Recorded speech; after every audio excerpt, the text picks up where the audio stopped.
మునిశిష్యుల వల్ల సమీక కుమారుని శాపవృత్తాంతాన్ని పరీక్షన్ మహారాజు విన్నాడు.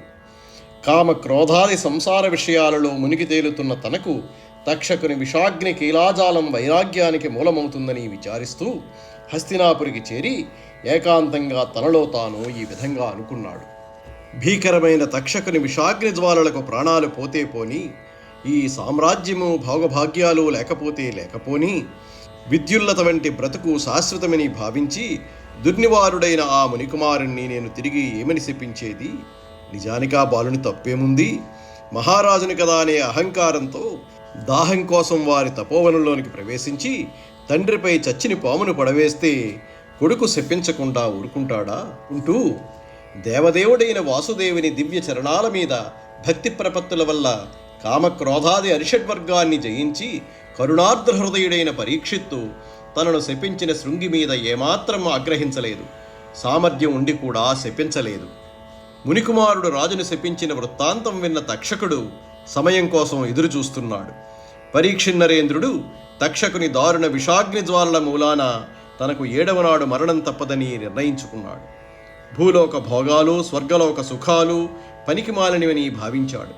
రాజ్యాన్ని పరిత్యజించాడు. నిరాహార దీక్ష అవలంబించటానికి నిశ్చయించుకున్నాడు. తులసీదళాలతో విలసిల్లే శ్రీమన్నారాయణ చరణ కమల పరాగాలతో కలిసి మహోజ్వలంగా ప్రవహిస్తూ లోకపాలులతో పాటు సకల లోకాల వారికి సౌభాగ్య సంపదలు ప్రసాదిస్తూ కలి కరుషాలనన్నింటికీ కడిగివేసే దివ్యమైన గంగానదీ తీరంలో ప్రాయోపవేశం చేసి ప్రాణాలు విడవటానికి సంకల్పించుకున్నాడు పరీక్షిత్తు.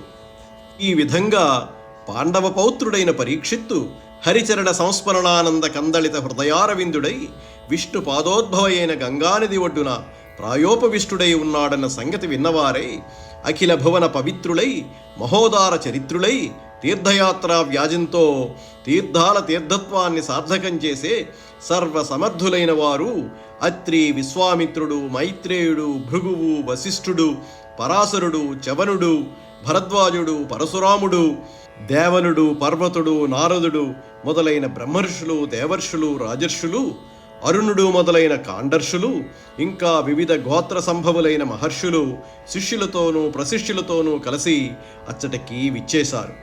పరీక్షిన్నరేంద్రుడు ఆ విధంగా వచ్చిన మునీంద్రులకు ఎదురువచ్చి అర్ఘ్యపాద్యాలిచ్చి అర్చించి సాష్టాంగ నమస్కారాలు చేసి సుఖాసీనులను కావించాడు. ఆనంద బాష్పాలు పొంగి పరలగా ఆ మునిరాజుల ముందు ముకులిత కరకములుడై ఈ విధంగా విన్నవించుకున్నాడు. దయానిధులైన తపోధనులారా, నేను సహనం కోల్పోయి కోపాన్ని ఆపుకోలేక చచ్చిన సర్పాన్ని తెచ్చి మునీంద్రుని మూపుపై వేసిన పాపాత్ముణ్ణి, ప్రమత్తుణ్ణి, క్రూరచిత్తుణ్ణి.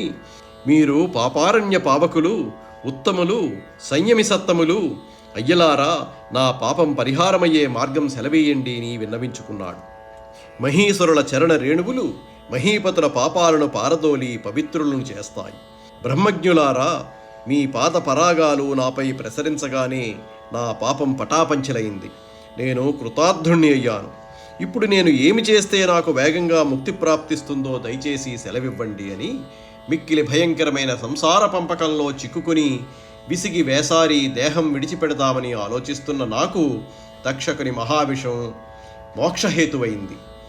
అతిశయించిన అహంకారంతో కూడిన సంసార సాగరంలో మునిగి తేలుతున్న నాకు నా పాలిట భగవంతుడు బ్రాహ్మణ శాపమనే మిషతో విముక్తి ప్రసాదించాడు.